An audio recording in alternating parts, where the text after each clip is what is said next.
뜨겁게 사랑해서 결혼하게 되더라도 시간이 흐르면 뜨겁던 사랑도 미지근하게 식고 힘든 세월을 함께 헤쳐나갈 동지로 변한다고 합니다. 그래서 저는 결혼할 때는 사랑만큼 중요한 게 서로에 대한 믿음과 책임감이라고 생각합니다. 그리고 그렇게 믿을 만한 사람을 만나서 결혼을 했어요. 각자의 부모님이 주선해 주신 맞선으로 만나서 열렬한 사랑은 없었지만 이 사람이라면 서로 의지하면서 끝까지 함께할 수 있을 것 같았습니다. 남편과의 결혼 생활에 큰 문제는 없었습니다. 저는 제 자리에서, 남편은 남편의 자리에서 서로의 역할에 충실했어요. 그렇게 딸 둘을 낳아서 아이들의 재롱을 보며 기쁜 날도 슬픈 날도 화나는 날도 보내며 다른 가정과 별다를 것 없는 시간을 보냈습니다. 세월은 흘러 어느덧 두 딸도 고등학생이 되었고 어떻게 하면 좋은 대학에 보낼 수 있을까 고민하고 있을 무렵 그것보다 훨씬 더 제 머리를 아프게 할 일이 생기고야 말았습니다. 어느 날 남편이 퇴근할 시간도 아닌데 집에 들어왔어요. 혼자도 아니었죠. 초등학생쯤으로 보이는 남자아이의 손을 잡고 집에 들어온 남편에게 그 아이에 관해 물어봤습니다. 여보, 이 애는 누구예요? 우리 친척은 아닌 것 같은데 내가 모르는 친척이 있었나? 이 아이, 내 아들이야. 그 말을 듣는 순간 그동안 제가 남편과 함께해왔던 모든 시간과 그에 대한 믿음이 무너졌습니다. 제가 알고 있던 남편은 절대 바람을 피울 사람이 아니었기에 충격은 더 컸어요. 그 아이를 키울 수 없다고, 안 된다고 했지만 남편의 뜻은 완고했고 어쩔 수 없는 상황에 그 아이를 받아들이기로 했습니다. 그 아이를 보면 남편이 바람을 피웠다는 사실이 생각났어요. 그래서 그 아이의 존재 자체가 제게는 고통이었지만 따지고 보면 모든 게 어른의 잘못이지 아이에게는 죄가 없었죠. 하지만 그렇다고 아이에게 마냥 잘해주고 싶은 마음은 안 생겼습니다. 양육자로서 최소한의 의무만 하면서 남편의 아들과 1년 정도 함께 살았을 무렵 출장을 다녀오던 남편이 고속도로에서 교통사고를 당했습니다. 병원으로 달려갔을 때 남편은 숨만 겨우 붙어있는 상황이었고 남아있는 힘을 짜내서 제게 아들을 잘 부탁한다는 말을 남기고는 세상을 떠났습니다. 어떻게 제게 이런 부탁을 할 수 있는지 남편이 원망스러웠죠. 그 아이를 보고 있으면 화도 났고 남편의 외도 사실이 자꾸 떠올랐습니다. 그리고 이런 제 마음을 아는지 남편이 죽은 뒤부터 아이는 제 눈치를 더 많이 보기 시작했어요.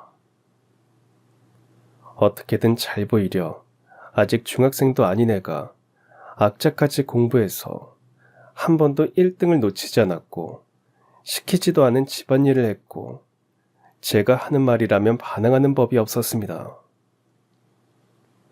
어떻게든 저에게 잘 보이려 노력하는 아이를 보며 저도 마음의 문이 열리기 시작했습니다. 이렇게 된 거 눈 딱 감고 내 자식처럼 키워보기로 했습니다. 그러다 나중에는 정말 친아들 같은 사이가 됐어요.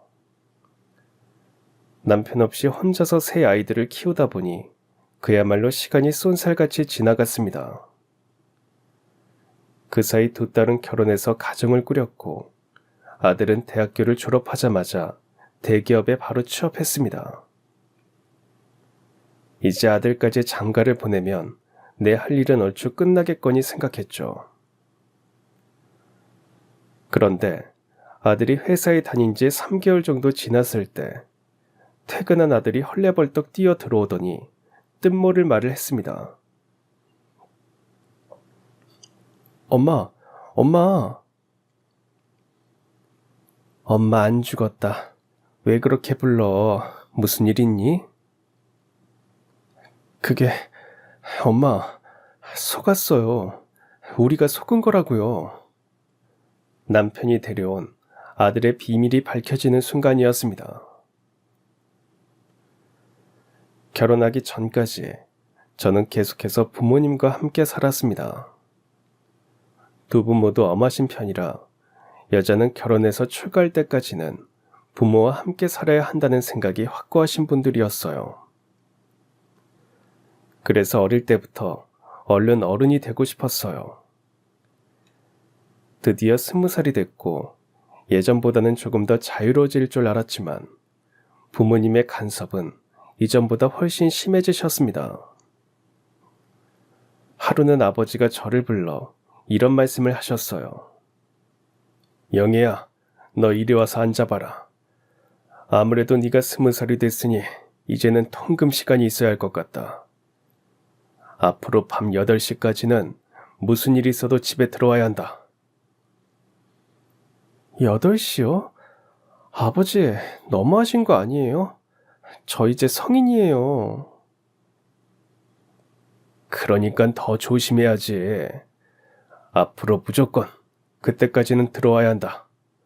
어겼다가는 머리 빡빡 밀려서 아무데도 못 나갈 줄 알아. 너무하다 싶었지만 아버지는 무서운 데다 한다면 하는 분이었기에 어쩔 수 없이 그 말을 따라야 했습니다.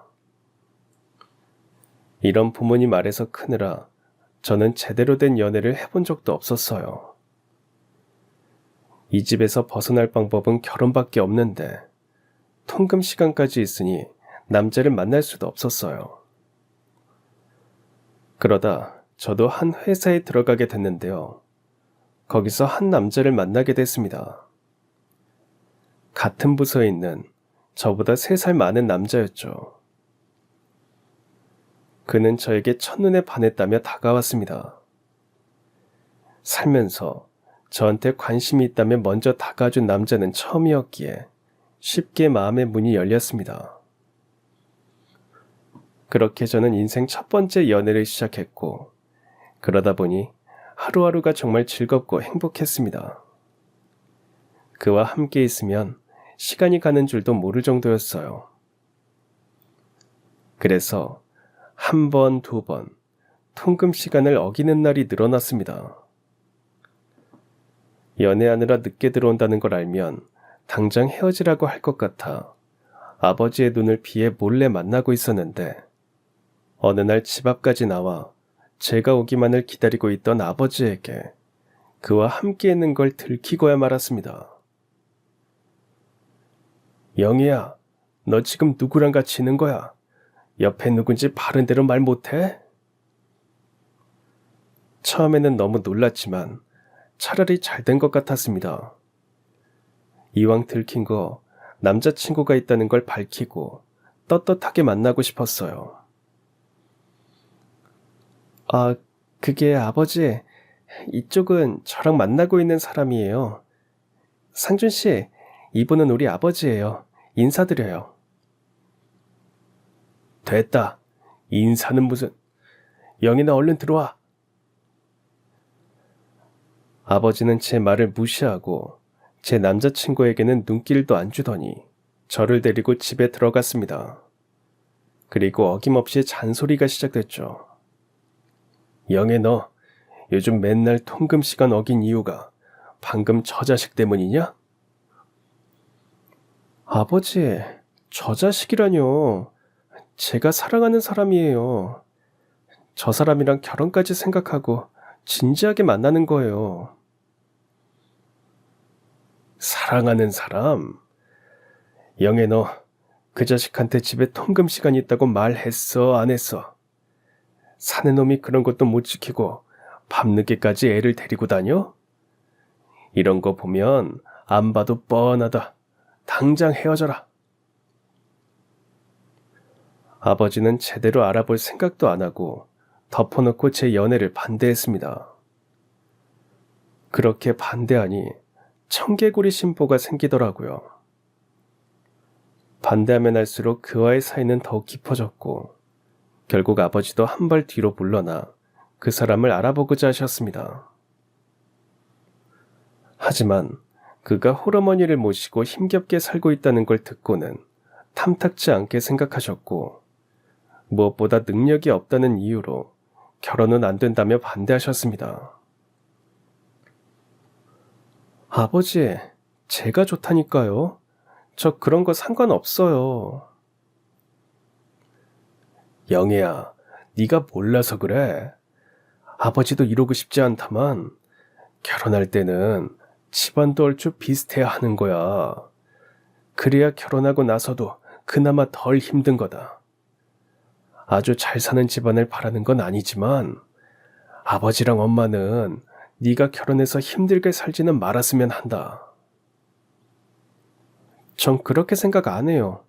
돈이야 저희가 같이 벌면 되죠. 영희야, 아버지가 이런 말까지 하고 싶지는 않았지만 그 남자가 그럴 만한 능력은 되니? 그 남자 능력은 네가 제일 잘할 것 아니냐. 너희 회사가 그렇게 좋은 것도 아니잖니. 아버지의 말은 틀린 건 아니었습니다. 사실 제가 다니는 회사는 그렇게 좋은 것도 아니었고 미래가 밝은 것도 아니었습니다.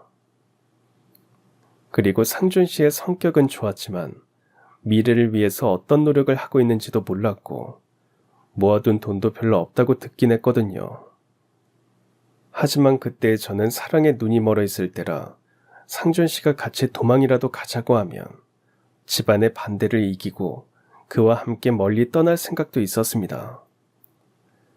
하지만 그건 혼자만의 착각이었어요. 상준 씨, 우리 집에서 당신 만나는 걸 반대하는데 우리 그냥 둘이 멀리 떠나버릴까요? 어? 둘이 떠나자고? 그게 무슨 소리야? 우리 집에서 상준 씨를 반대하니까 그렇죠. 나는 상준 씨만 함께라면 집이고 뭐고 다 미련 없이 떠날 수 있어요. 상준 씨는 떠날 수 있다는 제 말을 듣고 갑자기 말이 없어졌습니다. 상준 씨, 왜 말이 없어요? 당신도 나랑 떠날 수 있죠. 저기 영희 씨, 우리 그만하자. 이쯤에서 헤어지는 게 맞는 것 같아. 방금 뭐라고 했어요? 헤어지자고요? 이렇게 갑자기요? 왜요? 우리 집에서 반대해서 그래요? 그건 내가 알아서 해결할 수 있어요. 같이 떠나도 되고. 아니, 나는 떠나고 싶지도 않고 어머니 혼자 두고 떠날 수도 없어.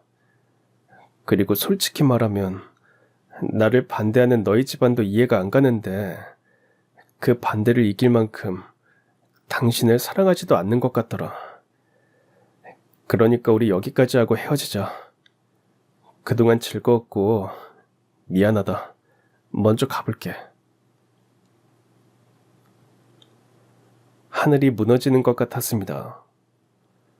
저는 그와 함께하는 미래를 그렸는데 그게 다 혼자만의 생각이었다는 게 가슴이 아팠고 어떤 상황이라도 함께할 줄 알았는데 그게 아니었다는 게 배신감이 느껴졌어요. 첫 번째 이별을 겪고 저는 무척 힘들어서 며칠을 알아눕기도 했어요.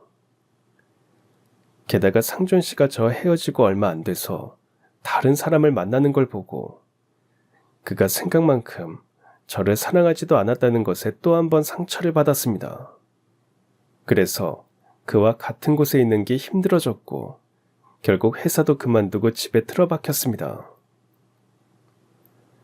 첫 이별의 상처는 생각보다 컸고 누구를 다시 만나는 것에 대해 두려움이 앞섰습니다. 그래서 몇 년을 혼자 지내다 보니 어느덧 저도 남들이 말하는 결혼 정년기라는 나이가 되었더라고요. 하지만 그때도 누구를 만날 생각은 없었습니다. 다 큰 딸이 결혼도 안 하고 만나는 사람도 없으니 부모님은 초조해하셨어요. 그래서 결국 아는 사람을 통해 계속해서 맞선 자리를 만들어 주셨지만 저는 다 거절했습니다. 영희야, 너 계속 이렇게 아무도 안 만나고 혼자 늙어 죽을 거야? 아버지, 저 누구 만나고 싶은 생각이 없어요. 그냥 저 좀 내버려 두시면 안 돼요? 그래, 너 말 잘했다. 이왕 이렇게 된 거 우리 대화 좀 해보자. 영희야, 네 말대로 내버려 둔 게 벌써 몇 년째니? 계속 이렇게 아무도 안 만나고 혼자 살 거야? 우리 큰 거 바라지도 않는다. 그냥 나가서 밥이라도 한 끼 먹고 와. 그리고 나서도 별로면 그때는 나도 별말 안 하마. 계속되는 부모님의 설득에 가벼운 마음으로 나가보기로 했습니다. 맞선 자리에 먼저 와서 앉아있던 사람은 주변에서 흔히 볼 수 있는 평범한 남자였어요. 제가 조금 늦게 나갔기에 그에게 다가가 인사를 했습니다. 안녕하세요. 강영애입니다. 오늘 맞선 보러 오신 분 맞죠? 네, 앉으세요. 저는 백준식이라고 합니다. 만나서 반갑습니다. 대화를 나눠보니 남자 역시 홍기천 아들을 두고 볼 수 없었던 집안의 성화에 못 이겨 마지못해 나온 듯 했습니다. 그게 오히려 마음이 편했고 그래서인지 억지로 나가서 불편할 줄만 알았던 맞선이 나쁘지 않았어요. 맞선 남과 식사를 하고 차도 마시고 집으로 돌아오자 아버지는 기다렸다는 듯 물어보셨습니다. 영애야, 그 남자 어땠니? 괜찮았지? 네, 그냥 평범하더라고요. 딱히 좋지도 않고 싫지도 않았어요. 그래? 그쪽에서는 네가 좀 마음에 들었다고 하던데 한 번 더 만나보고 싶다고 하더라. 얼른 날짜 잡아서 둘이 만나봐. 둘이서 식사를 하는 동안 맞선 남은 딱히 제가 좋다는 티를 내지 않았기에 그와의 인연은 한 번의 식사로 끝날 줄 알았습니다. 그래서 제가 마음에 들었다고 하는 게 의외였어요. 저도 그가 싫지는 않았기에 약속을 잡고 몇 번을 더 만났고 점점 더 사이가 깊어질수록 그에게서 제가 느낀 감정은 편안함이었습니다.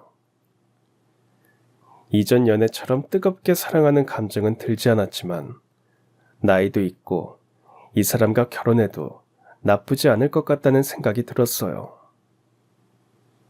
그러다 보니 서로의 집안에서도 자연스럽게 결혼 이야기가 오갔습니다. 상견례를 하고 결혼 날짜까지 잡는 게 일사천리로 진행됐고 결혼을 앞둔 채에 아버지는 말씀하셨죠. 영애야, 결혼 별거 없다. 사랑도 중요하지만 조건이 비슷한 사람을 만나는 게 제일 좋은 거야. 우리 집도 잘난 거는 없다만 그래도 모든 면에서 별로 차이가 안 나고 어느 한쪽이 너무 차지도 기울지도 않는 그런 결혼이 제일이다 이거야. 네가 지금은 이 아버지 말을 이해할 수 없어도 나중에 너도 나이가 들면 내가 하는 말이 무슨 뜻인지 알 수 있을 게다. 요즘 사람들이 들으면 이상하게 생각하기도 하겠지만 그 시절에는 저처럼 결혼해서 정을 붙이고 사는 사람도 많았기에 저는 그렇게 맞선 남과 부부가 되었습니다. 불타는 사랑을 한 건 아니었지만 결혼 생활은 생각보다 좋았습니다. 남편의 옆에 있으면 안정감이 느껴졌고 편안했죠. 이 사람과 함께라면 평생을 이런 안정감 속에서 결혼 생활을 할 수 있을 거라는 믿음이 갔습니다. 얼마 지나지 않아 연년생으로 두 딸을 낳았습니다. 그리고 그 아이들이 고등학교를 다니고 있을 때 제 인생을 뒤흔들어 놓을 정도로 충격적인 일이 일어나고야 말았습니다. 평소대로라면 두 딸은 학교에, 남편은 회사에 있을 시간이었습니다. 혼자서 점심을 먹고 잠시 쉬고 있는데 초인종이 울렸고 문을 열어봤더니 남편이 서 있었습니다. 그리고 그 옆에는 처음 보는 남자아이가 있었죠. 친척 중에도 그만한 나이의 아이는 없었기에 남편에게 물어봤습니다. 여보, 이 시간에 웬일이에요? 그리고 이 애는 누구예요? 일단 들어가서 얘기하자. 승환아, 너도 들어가자. 남편은 승환이라는 아이의 손을 잡고 집 안으로 들어왔습니다.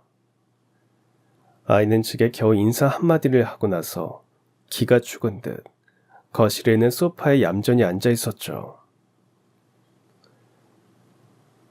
여보, 이 아이 이름은 승환이고 올해 12살, 초등학교 5학년. 그리고 내 아들이야. 아들이라니 직접 듣고도 믿을 수가 없었습니다. 뭐라고요? 당신 아이라고요? 지금 무슨 말을 하는 거예요? 없던 아들이 어떻게 갑자기 생겨요? 여보, 잠깐만 흥분을 좀 가라앉혀봐. 애도 있는데 여기서 이러지 말고 안방에 가서 얘기하자. 남편은 제 손을 이끌고 안방으로 들어갔습니다. 문이 닫히자마자 저는 다시 한번 남편에게 물어봤습니다. 솔직하게 말해봐요. 아들이라뇨. 당신한테 아들이 어딨어요? 그럼 당신이 나 몰래 바람이라도 피웠다는 소리예요? 아니, 대체 언제? 어떻게? 내가 당신을 얼마나 믿었는데 당신이 어떻게 나한테 이럴 수 있어요? 여보, 미안해. 나도 몰랐어. 얼마 전에 알았어. 내가 천천히 다 설명할게. 당신 몰래 딱 한 번, 정말 딱 한 번 다른 여자를 만난 적이 있어. 10여 년 전 남편이 다니고 있는 회사에 20대 초반의 여자 신입이 한 명 들어왔습니다. 당시 남편의 회사에 인원이 별로 없어서 어쩔 수 없이 그 신입과 함께 1박 2일 일정으로 출장을 가게 됐죠. 성공적으로 계약을 따낸 기념으로 둘은 같이 저녁을 먹었고 술도 몇 잔 했는데 다음날 눈을 떠보니 그 여자 신입이 남편의 옆에 누워 있었습니다. 평소에도 남편은 술이 약한 편이라 인사불성이 될 정도로 마시는 사람은 아니었습니다. 그런데 그날따라 기분이 좋아서 그랬는지 주량보다 과한 술을 마셨고 필름까지 끊기고 말았습니다. 전날 밤에 대한 기억이 없었기에 그저 아침의 상황과 그 여자 직원의 말만 듣고 상황을 유추할 수밖에 없었어요. 그 일이 있고 난 뒤 여직원은 점점 노골적으로 남편에게 들이댔고 처음에는 죄책감을 느꼈지만 모에 홀린 듯 그 여자에게 넘어가 버렸죠. 그렇게 남편은 한동안 제 눈을 피해 몇 개월간 그 여자를 만났습니다. 하지만 그 여자가 바람을 피운 건 제 남편뿐만이 아니었어요. 다른 팀에 있는 결혼을 앞둔 직원과도 만나고 있었고 그게 그쪽 애인에게 들키는 바람에 회사에도 소문이 나서 여자는 사표를 쓰고 잠적해버렸습니다. 그래서 자연스럽게 남편과의 관계도 정리됐어요. 몰래 바람을 피운 남편은 죄책감 때문인지 이후 가정에 더욱 충실했고 저한테도 잘했습니다. 남편의 고백을 다 듣고 나니 기가 막혔습니다. 당신 참 무서운 사람이었네요. 저 아이 아니었다면 그때 일은 평생 비밀로 묻어뒀겠네요. 나만 바보처럼 아무것도 모르고. 여보, 정말 미안해. 그때는 진짜 내가 제정신이 아니었던 것 같아. 나 정말 그때 딱 한 번뿐이었어. 그 여자가 사표 쓰고 나간 뒤에는 연락 한 번 한 적 없었어. 근데 갑자기 얼마 전에 느닷없이 그 여자한테 전화가 온 거야. 대뜸 할 말이 있으니 만나자는 연락을 받고 나가보니 여자는 남자아이와 함께였습니다. 준식 씨, 그동안 잘 지냈어요? 갑자기 무슨 일이야? 우리가 이렇게 만날 사이가 되나? 만날 사이가 되니까 만나자고 한 거죠. 이 아이 준식 씨 아이예요. 뭐라고? 갑자기 나타나서는 그게 무슨 소리야? 남편이 소리를 지르자 옆에 있는 아이가 놀란 듯 움찔하는 게 보였습니다. 그래서 남편은 아이를 잠시 다른 테이블에 앉힌 뒤에 그 여자와 단둘이 이야기를 했습니다. 다시 말해봐. 저 아이가 내 아이라고? 당신이랑 만났을 때 생긴 아이 맞아요. 그동안은 내가 키웠으니까 이제는 준식 씨가 키워요. 그 말을 내가 어떻게 믿어? 내 기억으로는 당신 그때 나 말고 다른 남자도 만나고 있었잖아. 그 자식이 아니야? 아니에요. 당신 아이 확실해요. 설마 이런 일 가지고 거짓말을 하겠어요? 준식 씨, 내가 이렇게 부탁할게요. 나 결혼하고 싶은 남자 있어요. 근데 그쪽 집안에서는 나한테 애 있는 거 몰라요. 이거 알면 나 절대 결혼 못해요. 나도 이제 사람답게 잘 살아보고 싶어요. 그러니까 제발 나 한 번만 봐줘요. 네? 여자는 그렇게 불쌍하게 애원하더니 남편이 잠깐 화장실에 가 있는 동안 아이만 남겨둔 채 가버렸습니다. 그래서 지금 나한테 저 아이를 키우라고요? 아니요, 나는 못 키워요. 다시 친엄마한테 돌려주고 와요, 당장. 여보, 그 여자를 찾을 수가 없어.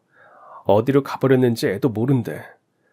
전화를 해봐도 없는 번호라고만 나오고 잠수 탄 것 같아.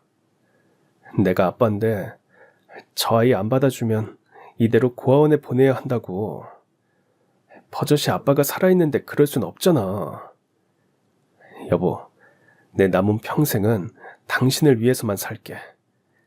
그러니까 승환이 우리가 키우자. 남편은 평소에도 자기 자식에 대한 애정이 컸습니다. 두 딸에게도 헌신적이었고 해달라는 건 어떻게 해서든지 다 해주는 편이었어요. 그래서 승환이라는 아이 역시도 외면하기는 어려울 거라 생각했습니다. 남편과 한 방에 있기 싫어서 거실로 나왔더니 그 아이가 흠칫 놀라는 게 보였습니다. 아이를 보니 딱 봐도 자신이 외도로 낳은 자식인지 이미 알고 있는 눈치였고 버려질 거라는 생각에 불안해서인지 상당히 주눅이 들어 있었습니다. 그걸 보니 두 딸을 키우는 엄마 입장에서 측은한 마음이 들었어요. 거실에 있는 아이를 뒤로 하고 부엌에 가서 물 한 잔을 마신 뒤 다시 남편이 있는 안방으로 들어갔습니다. 그리고 남편에게 말했어요. 여보, 당신 진짜 그때 한 번 이후로는 나 몰래 바람 피운 적 없는 거 확실해요? 그럼 확실하지. 내가 하늘에 맹세할게. 그런 일이 또 없을 거라고 장담할 수 있어요? 당연하지. 그때는 정말 내가 미쳤었나 봐. 약속해. 나 죽을 때까지 당신이랑 아이들만 보고 살 거야. 지금 그 말 꼭 지켜요. 저 아이 당신 아들 승환이 우리 집에서 키워요. 대신 나한테 많은 거 바라지 말아요. 나는 어른으로서 해야 하는 만큼만 해줄 거니까요. 친엄마처럼 키워줄 거라는 기대는 하지 말아요. 알겠어요? 제 큰 결심을 듣고 남편은 계속 고맙다는 말만 되뇌었습니다. 두 딸 역시 아빠에게 아들이 있다는 사실에 충격을 받았고 그 아이가 집에 들어오는 게 싫다고 했지만 제가 설득을 했습니다. 딸들은 엄마가 괜찮다고 하는데 더 이상 반대할 수가 없었고 승환이는 그렇게 저희 가족의 막내 아들이 되었습니다. 결심은 했지만 다른 여자가 낳은 남편의 아들을 키우는 건 정말로 힘든 일이었습니다. 그러지 않으려 하는데도 아이의 얼굴만 보면 남편의 외도가 떠올라 화가 났습니다. 자신이 어떻게 세상에 나오게 된 건지 다 알고 있던 아이는 눈치가 빨랐고 일찍 철이 든 것 같았습니다. 그래서 제 눈에 거슬리는 짓은 하지 않았고 설거지며 청소며 자기가 알아서 했고 최대한 있는 듯 없는 듯 살려고 하는 것처럼 보였습니다. 그래서 딱히 손이 가지는 않았습니다. 승환이를 데려오기로 결심했을 때 남편에게 말한 것처럼 최소한의 도리만 하면서 독립해서 살 수 있을 때까지만 데리고 있으려고 했습니다. 하지만 함께 산 지 1년 정도 지났을 때 저희 가족에게는 또 한 번의 충격적인 일이 일어났습니다. 출장을 다녀오던 남편이 고속도로에서 교통사고가 난 것입니다. 그 소식을 듣고 병원으로 달려갔을 때 남편은 겨우 숨만 붙어 있는 상태였고 남은 힘을 쥐어짜서 제게 말했습니다. 여보, 영애야, 미안해. 미안하다. 여보, 말하지 마요. 말하면 힘들잖아.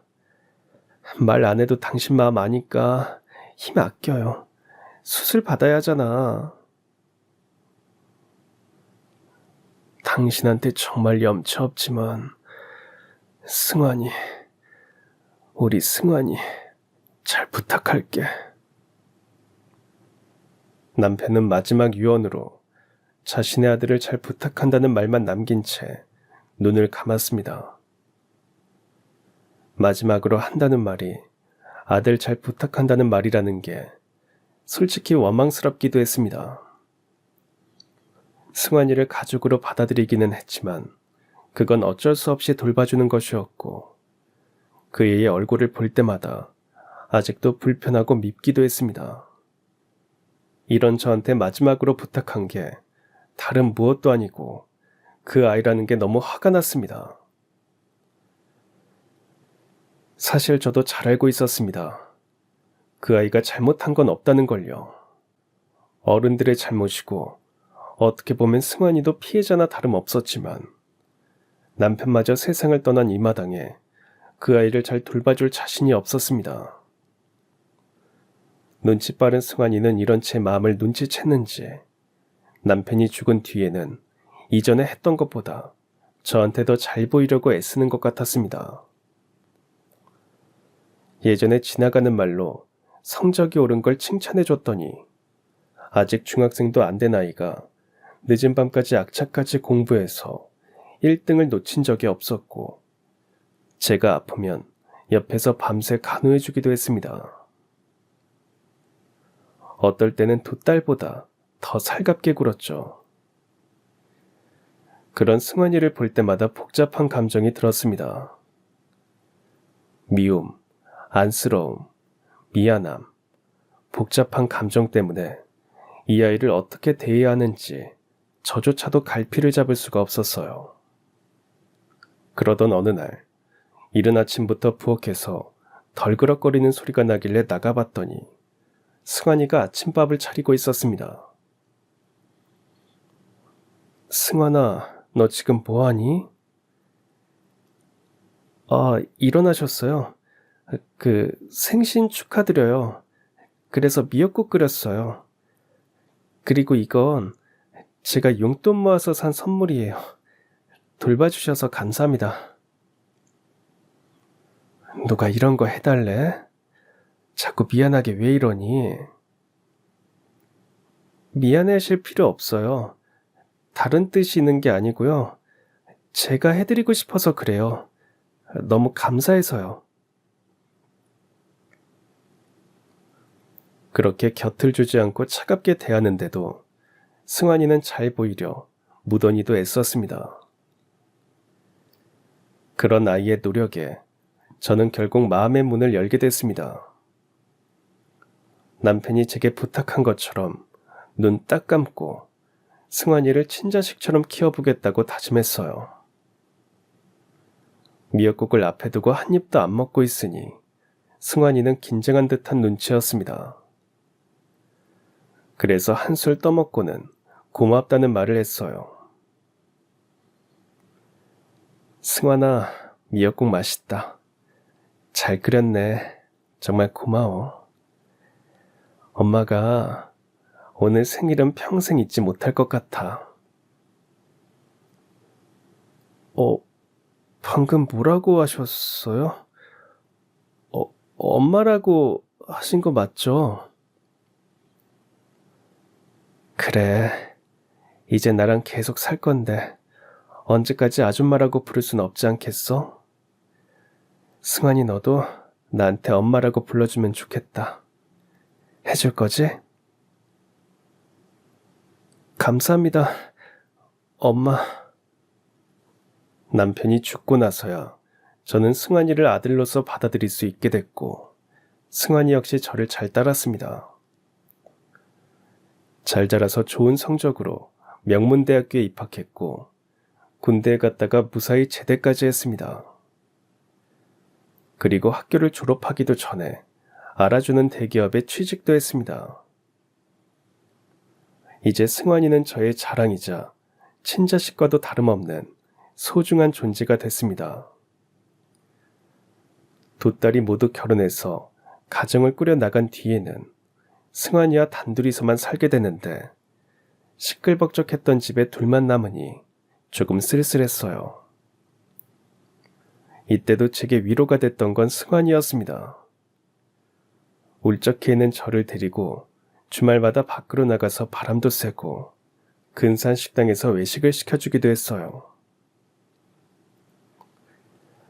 엄마, 누나들 다 시집 보내고 나니까 많이 서운하시죠? 그러게, 시집 보내면 속 시원할 줄 알았더니 조금 쓸쓸하긴 하네. 이제 적응해야지. 언제까지 옆에 끼고 살 수 있는 것도 아니잖니. 근데 승환아, 너는 만나고 있는 여자 없어?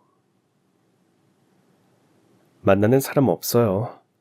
저는 얼른 돈 벌어서 엄마 편하게 해드릴 거예요. 정말 없어? 있는데 숨기는 거 아니지? 여자친구 생기면 집에 한번 데리고 와. 엄마가 맛있는 거 해줄게. 요즘 친구들은 그런 거 부담스러워하려나? 진짜 없어요. 그리고 저는 엄마랑 오래오래 같이 살다가 나중에 결혼할 거예요. 그리고 결혼하고 나서도 엄마 모시고 살 거고요. 모시고 산다고? 아휴, 너 결혼할 사람 생기면 행여나 그런 말 하지 말아라. 요즘 시대에 누가 시어머니를 모시고 살려고 하겠니? 너 그러다 장가 못 가. 아니에요. 저 거짓말 못하는 거 아시죠? 엄마는 무슨 일 있더라도 제가 끝까지 책임질 테니까 걱정 마세요. 이런 아들이 곁에 있다는 건 든든했지만 승환이 역시 언젠가는 가정을 꾸려서 제 곁을 떠나야 했습니다. 누가 봐도 모자란 것 없는 아들이 착한 여자를 만나 행복한 가정을 꾸리길 바랬고 이제 제게 남은 일은 승환이가 좋은 신부감을 찾아 결혼할 때까지 돌봐주는 거라 생각했습니다. 그러던 어느 날 저녁을 차려놓고 아들이 퇴근하기만을 기다리고 있는데 승환이가 헐레벌떡 뛰어 들어오며 저를 불렀습니다. 엄마, 엄마.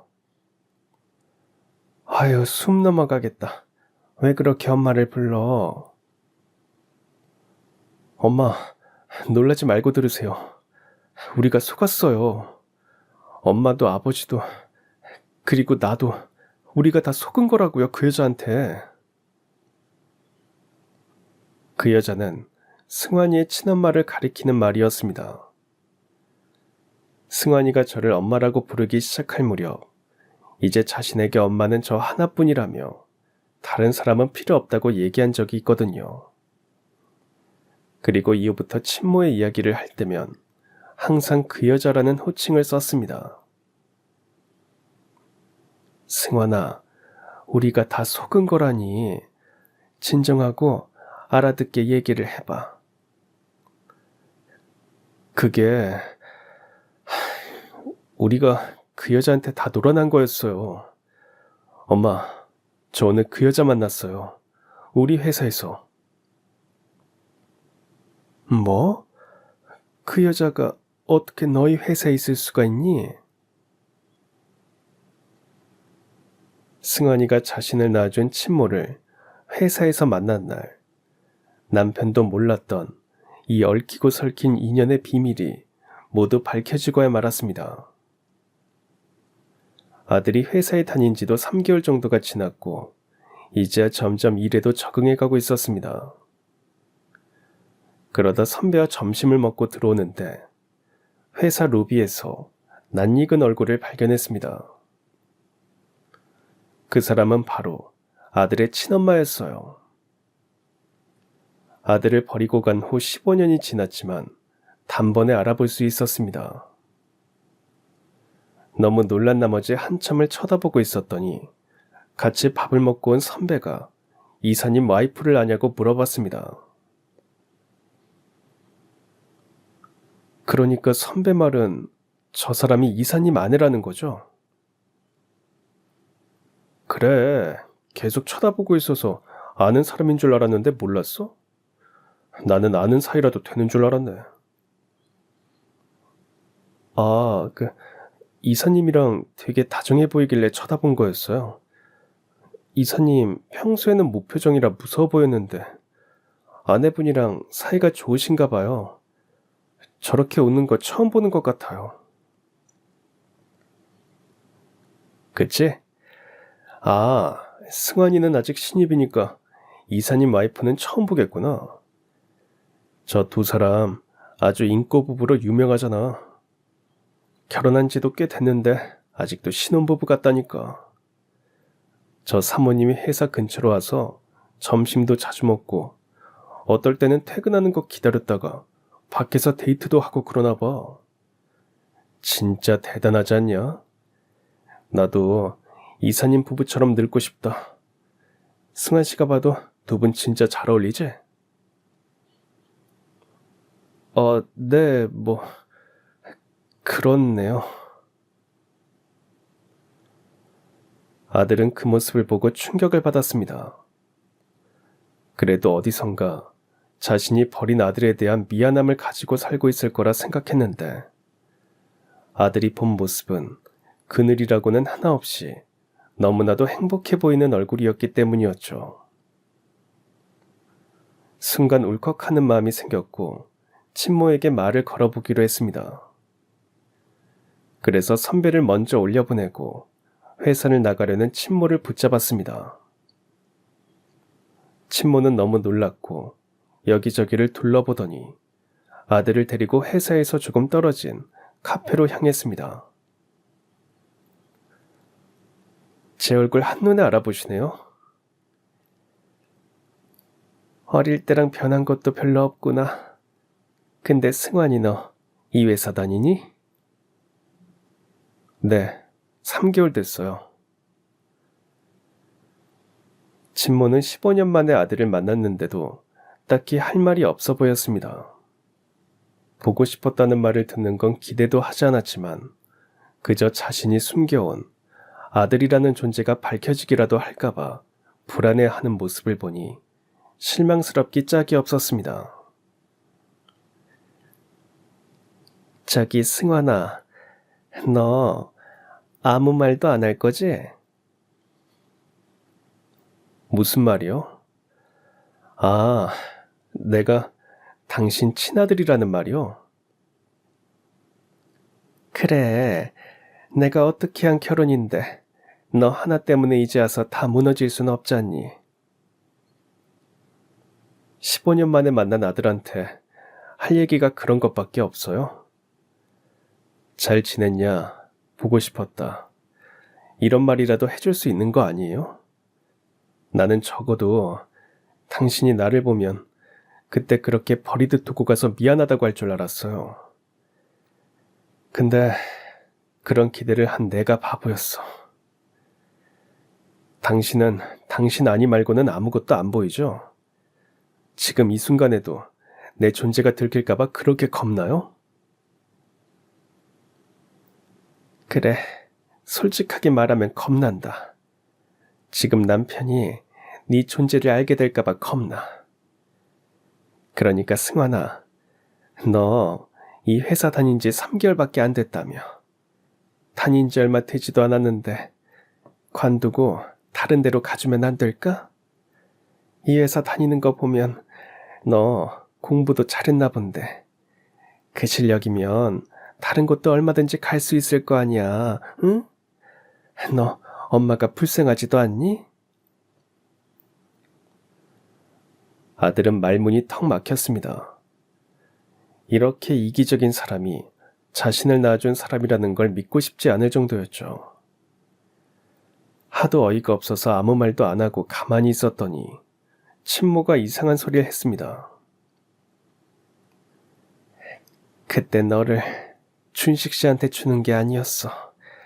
아휴, 친자식도 아닌데 괜히 그 집에 줘서 이 사달이 나버렸네. 아들의 친모는 그렇게 말을 하더니 말실수를 했다는 듯 깜짝 놀라며 손으로 입을 가렸습니다. 하지만 아들은 그 실수를 그냥 지나치지 않고 캐물었습니다. 뭐요? 방금 뭐라고 했어요? 친자식도 아닌데? 무슨 소리예요? 내가 우리 아버지 친자식이 아니라고요? 아니야. 무슨 네가 잘못 듣는 거야. 잘못 듣기는요. 내가 방금 똑똑히 들었는데. 말해봐요. 내가 그 집 친자식이 아니라니 뭐가 어떻게 된 거냐고요. 아들의 친모는 자신의 말실수를 넘어가려고 했지만 아들은 집요하게 물어봤고 결국 그녀에게서 그동안 아무도 몰랐던 진실을 알게 됐습니다. 사실 승환이는 남편의 자식이 아니었던 겁니다. 남편 말고 또 바람을 피웠던 다른 팀 남자의 아이였던 거죠. 친모가 부잣집 아들인 이사님을 만나고 결혼까지 약속했을 무렵 승환이를 돌봐주던 친정 부모님마저 돌아가시자 아이를 맡길 곳이 필요했습니다. 자신에게 아이가 있다는 걸 알면 이사님과의 결혼은 없던 일이 될 테니까요. 고아원에 보내면 혹시라도 자신을 찾아올까봐 걱정이 됐습니다. 승환이의 친부가 바로 떠올랐지만 백방으로 수소문을 해봐도 찾을 수가 없어서 막막해하던 그때 당시 만났던 또 다른 남자, 즉 제 남편이 생각났던 거죠. 제 남편은 집안도 나쁘지 않겠다. 자신의 아들이 크기에는 저희 집이 훨씬 나을 거라 생각했고 남편을 찾아와 승환이를 떠넘기듯 주고 그 길로 도망가 버린 거죠. 그 뒤 친모는 계획대로 지금의 이사님과 무사히 결혼까지 하게 된 것입니다. 어떻게 사람이 그럴 수가 있어요? 아버지는 그것도 모르고. 그 남자가 바보인 거지. 딱 봐도 자기 닮은 구석이라고는 하나도 없는데 어떻게 의심 한 번 안 하고 내 말을 다 믿어? 그리고 승환이 너도 오히려 나한테 고마워해야 하는 거 아니니? 따지고 보면 내가 너 고아원에 안 보내고 그 집에 데려다줘서 너도 하고 싶은 공부 다 하고 대학도 가고 이런 좋은 회사에도 들어온 거야. 지금 그런 소리가 나와요? 당신 때문에 우리 가족이 얼마나 힘들었는데 우리 엄마가 나 때문에 자신이 낳은 아이도 아닌 나 때문에 얼마나 오래 고통 속에서 살았는지 알아요? 아빠가 마지막으로 남긴 유언 지킨다고 친자식도 아닌 나를 이제까지 키워주셨다고요. 당신은 엄마도 아니야. 엄마 자격도 없어. 그래, 나 네 엄마 아니야. 그러니까 지금까지 남으로 살아왔듯이 앞으로도 그렇게 살자고. 승환이 너랑 만나는 건 지금이 마지막이야. 너 똑똑하니까 무슨 말인지 다 알아들었지? 각자 알아서 잘 살자. 괜히 곤란하게 아는 척하지 말자고. 그럼 난 간다. 아들의 말을 다 듣고 났을 때 피가 식는 기분이었습니다. 남편이 바람을 피웠다는 사실을 들었을 때보다, 그리고 아들이 있다며 데려왔을 때보다 더 충격이었어요. 남편이 자신의 핏줄인 줄 알고 데리고 왔던 승환이는 결국엔 우리 집과는 아무런 상관이 없는 생판남이었던 것입니다. 하지만 저는 이 충격적인 사실보다 눈물을 참아가며 말하는 아들의 모습에 가슴이 찢어지는 것 같았습니다. 또 한 번 상처받았을 승환이가 불쌍하고 안쓰러웠습니다. 그리고 승환이의 침모가 괘씸해서 견딜 수 없었어요. 그동안 자신의 친자식은 나 몰라란 채 전혀 상관도 없는 집에 버리듯 두고 간 것도 모자라 다시 만난 아들에게 지금까지 그랬던 것처럼 앞으로도 남처럼 살자는 말을 했다는 게 이해가 가지 않았습니다. 모성이라고는 찾아볼 수 없는 그 여자가 끔찍했습니다. 하늘이 있다면, 신이 존재한다면 이래서는 안 된다고 생각했습니다. 우선 아들을 위로했어요. 승환아, 너는 괜찮니? 엄마는 네가 상처받았을 거 생각하면 가슴이 찢어지는 것 같다. 모르겠어요. 제가 사실이라고 믿고 살아왔던 게 다 거짓이었다고 생각하니 혼란스러워요. 그런데도 잘 살고 있는 그 사람이 너무너무 미워요. 그래도 너 낳아준 친어머니인데 너무 미워하지는 말거라. 아들에게는 그렇게 말했지만 저는 혼자 방에 들어가서 가슴을 쥐어뜯으며 눈물을 삼켰습니다.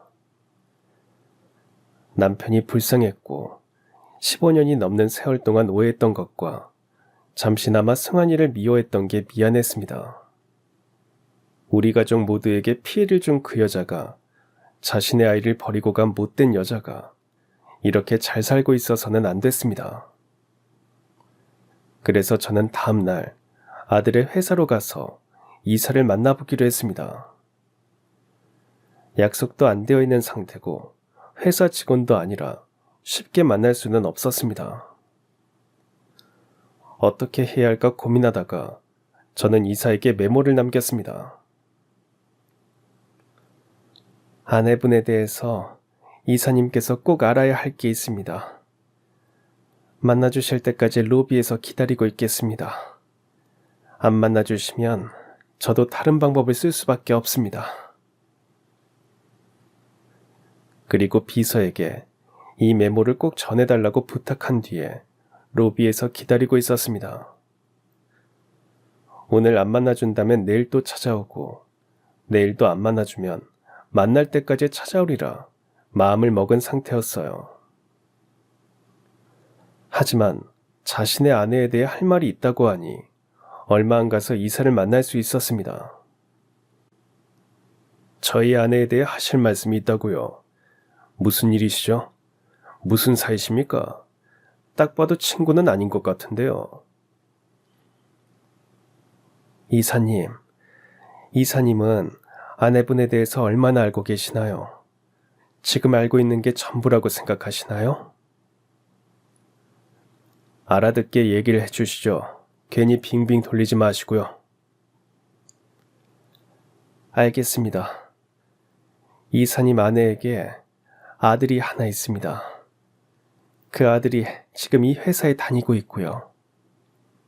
이사님과 결혼하기 훨씬 전에 어떤 남자랑 만나서 생긴 아이예요. 심지어 결혼할 여자가 있는 남자를 꼬셔서 임신을 한 거였죠. 그리고는 혼자 아이를 낳았고 아이는 친정 부모님이 키워줬다고 합니다. 그리고 아이가 초등학생이었을 때 이사님을 만난 거예요. 아들이 있다는 걸 알면 이사님과 결혼 못할까봐 그걸 숨기고 결혼한 거고요. 제 말을 듣고 난 이사는 믿을 수 없다는 표정이었습니다. 오히려 제게 따지듯이 말하더라고요. 그러니까 지금 그쪽 말은 제 아내가 불륜을 저질렀고 그 사이에 아이도 있었고 그 사실을 나한테는 숨긴 채 결혼까지 했고 그걸 지금까지도 감추고 있었다. 이 말입니까? 아니, 나한테 지금 그걸 어떻게 믿으라는 거죠? 그리고 당신은 대체 누구길래 이런 말을 하는 겁니까? 저는 당신 와이프가 낳은 아들을 지금까지 키워준 사람입니다. 저도 피해자라고 볼 수 있죠. 이제까지 그 아이가 제 남편이랑 바람을 피워서 낳은 아이인 줄 알고 키웠거든요. 근데 저희 남편 아이도 아니었더군요. 이사님도 믿기지 않으실 거 압니다. 이거 제 아들이 쓰는 칫솔이에요. 아내를 믿는다면 버리시고 의심이 간다면 유전자 검사라도 한번 해보세요. 분명 친모가 맞다고 나올 겁니다. 그럼 저는 할 말 다 했으니 가보겠습니다. 실례했습니다. 이사는 처음에는 제 말을 믿지 않는 듯 했지만 이런 말을 들으면 마음속에 의심이 자리 잡을 수밖에 없죠. 그래서 저는 그날을 기다리기로 했습니다. 그리고 마침내 제가 예상한 일이 일어났습니다. 엄마! 아이고, 우리 아들 숨 넘어가겠다. 무슨 일인데 그래? 그게 그 여자 있잖아요. 내 친모. 우리 회사 이사님이랑 이혼한대요. 그래? 결국엔 그렇게 됐구나. 제가 놀라지도 않고 마치 이런 일이 있을 줄 알았다는 듯한 반응을 보이자 아들이 되물었습니다. 엄마, 혹시 알고 있었어요? 승환이 너한테는 말을 안 했지만 사실 네가 친모 만났다는 거 듣고 나도 억울해서 가만히 있을 수가 없었어. 다시 한번 너한테 씻을 수 없는 상처를 준 그 여자를 용서할 수가 없더라. 그래서 너희 회사 이사님을 찾아갔었어. 네? 엄마가 우리 회사 이사님을 만나셨어요? 언제요? 엄마, 무슨 일이 있었던 거예요? 저는 그제야 아들에게 제가 이사님을 만났고 만나서 어떤 이야기를 했는지 그리고 아들의 칫솔까지 주고 왔다는 걸 털어놨습니다. 그런 일이 있었어요? 근데 왜 저한테는 말씀 안 하신 거예요? 뭐가 좋은 일이라고 너한테까지 말해. 그리고 나도 확신은 없었다. 너희 회사 이사님이 내가 한 말을 믿지 않고 그 여자와 계속 행복하게 살았을 수도 있잖니. 그런데 결국에는 유전자 검사를 한 모양이구나. 그랬나 봐요. 이혼한다는 소문이 회사에 파다요. 승환아, 너는 괜찮니? 그래도 너희 친엄마인데 그렇게 안 좋은 이야기를 듣게 돼서 속상하지는 않아? 나는 그게 제일 걱정이야. 아니, 엄마. 제가 예전에 말씀드렸잖아요. 이제 저한테 엄마는 지금 내 앞에 있는 엄마 한 분뿐이라고요. 그때도 그랬고 앞으로도 그럴 거예요. 그 뒤 승환이의 친모에 대한 소식을 한 번 더 들을 수 있었습니다. 죽어도 이사님과 이혼은 못한다고 하자 결국 소송까지 하게 됐고 땡전 한 푼 없이 오히려 위자료까지 물어주고 초라하게 쫓겨났다는 게 모르는 사람이 없을 정도로 회사에 소문이 났다고 합니다. 제 아들 승환이한테는 미안한 마음이 있지만 지금도 제가 한 일에 대해서 후회하지는 않습니다. 그 여자는 제 남편을 속이고 친자식을 버린 죄를 받은 거라고 생각하니까요. 그 뒤 빈털터리가 된 여자는 아들에게도 연락이 왔다고 합니다. 하지만 아들은 냉정하게 말했다고 해요. 나를 버린 건 당신이고 그때부터 우리 인연은 끊긴 거나 다름없습니다. 그리고 다시 만났을 때도 당신이 먼저 말했죠. 앞으로는 서로 모르는 사람처럼 지내자고요.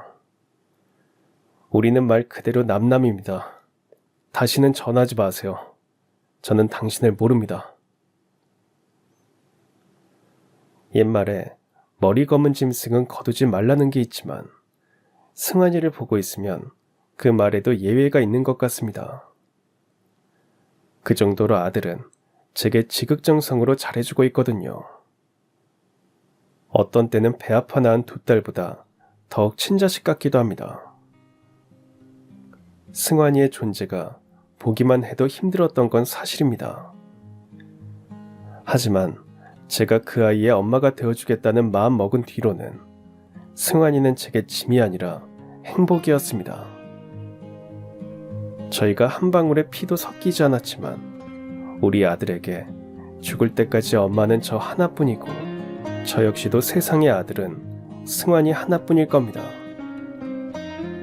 앞으로도 저희는 가족으로서 서로의 곁에서 힘들거나 아플 때 그리고 행복할 때도 함께 할 겁니다. 그럼 지금까지 사연 들어주셔서 감사합니다. 사연이 재밌으셨다면 구독과 좋아요 부탁드려요. 감사합니다. 안녕히 계세요.